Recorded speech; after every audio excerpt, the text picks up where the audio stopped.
Hello everyone, welcome to a new video. I hope you're all doing great. As you saw in the title, today we will be analyzing the company Kinder Morgan. The aim, as always, if you have watched other stock videos that I did, is to analyze different aspects of this company, including the financials, stock price, news, and just everything in general, to see whether this company could be a potentially good opportunity of investment or not.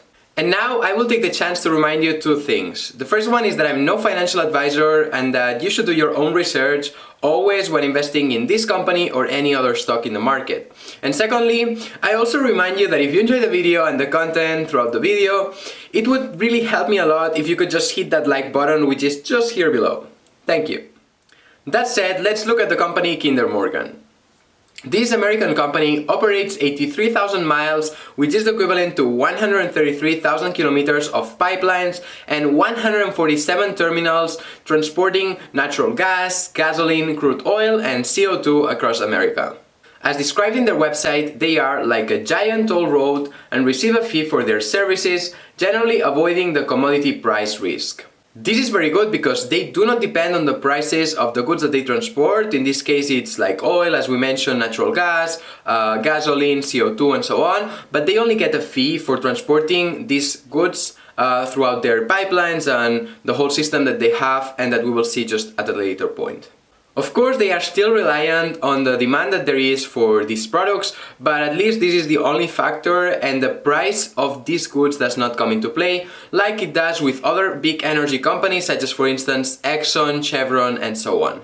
I am sure that most of you know that a few months ago the prices for futures of crude oil went to negative, and this had a super bad effect into all the companies I mentioned such as Exxon, Chevron, and so on, because in their business model they do not only depend on the demand that they have and that there is for these products, but also on the price, and they are only able to be profitable with the price of the crude oil at a certain level.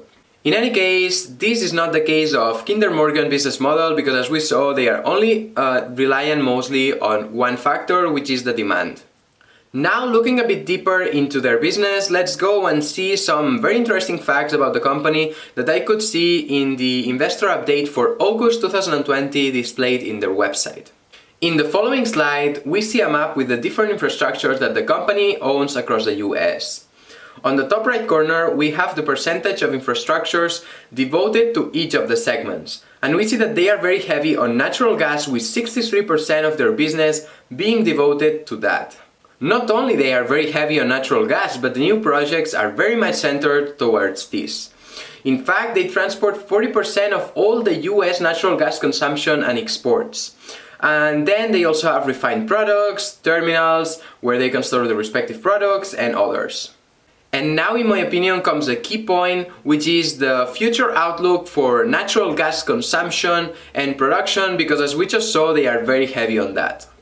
In the image you see now, extracted from the International Energy Agency, we can see two scenarios. In the first one, called Stated Policies, it contemplates that we keep doing like we are doing, and we basically do not do enough to change to more renewable sources of energy. We just talk that it would be nice and so on, but we are not actually doing much about it. In this case, it projects a sustained and significant growth, reaching a peak in the year 2040. On the other hand, following a sustainable development approach, natural gas would see its peak around the year 2030 and then from there start declining. In either one of these two cases, the immediate projections in the next 10 years to come are very favorable to the company. Therefore, it is very likely to perform well in the years to come. Nevertheless, we need to monitor closely the policies implemented by the different governments, specifically the US government, since as we see, the company is operating mostly in the US, since this will determine whether the natural gas might have its peak around the year 2030, or maybe it will go up even more in 2040 and the next years to come. In any case, let's now go and check the details of the stock. At the moment of recording this video, it is trading at $14.32 per share, which means that it is trading at almost all-time lows. At the current price, the dividend yield is of 7.25% with a very high payout ratio according to Nasdaq of 203%. This means that in theory they are paying in dividends 2 times the money that they are making at the moment. This is crazy and of course not sustainable, but I really doubt that this is the real figure, because actually their net result this quarter was negative, mainly because they put a non-cash impairment charges of $1,000 million in goodwill of natural gas assets. In any case, we will discuss this at a later point. Nevertheless, in terms of dividend, I think that it's also important to mention that they have increased it in a 5% versus last year. Now let's move into the financials to see whether the company is doing as bad as the stock price displays, and we will be using for that the Q2 results that were just recently published. Firstly, looking at the balance sheet, we see that the company has $71,784 million in assets and only $38,892 in liabilities, which means that they have a debt ratio of only 54.18%, which is low and conservative. Moreover, they have more cash than they were holding as of December this past year, so to me the balance sheet looks good.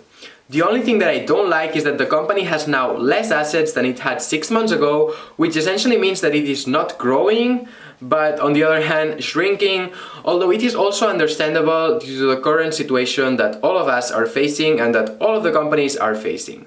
Now looking at the income statement, we see that the revenues have dropped 20% with respect to the same period last year, from 3,200 to 2,500.